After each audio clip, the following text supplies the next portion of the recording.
how long do the Ukrainian people think this is going to last? Do you think that for some people, they presume this was going to be over quite quickly, and now that we're into the third week, there's a sense of what? Despondency, hopelessness?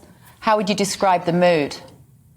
Well, in refugee crisis, what we have is called IDPs, internal displaced people. So what people do in the beginning, they'll move out of the besieged city, to the countryside or to relatives or friends in different parts of the country. With the Ukrainian crisis, what we've seen from the first day is a large number immediately leaving the country. And this is not for economical reasons. Ukrainians are not that keen, at least the ones I spoke with. And I spoke with a lot of Ukrainians in the last 3 weeks or so. They're not keen on leaving Ukraine. They do like it here, despite the low salaries. They enjoy their life here, and they think Ukraine is on the right path to development. So the reason they immediately left and not moved out of the city, of course, not everyone. Some did move out of the besieged cities and became IDPs, internal displaced people. But most of them just fled the country immediately.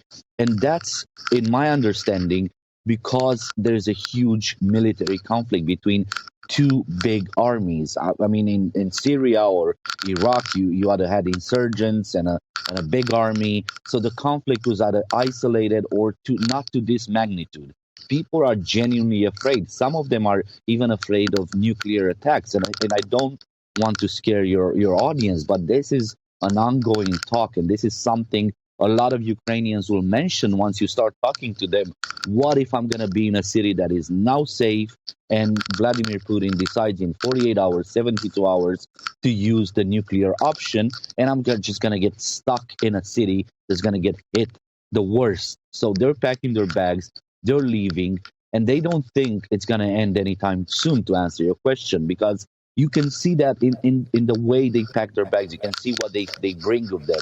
Large amounts of clothing, their memories, everything they can carry over the border, they have with them, which is a sign they're not planning on coming back anytime soon.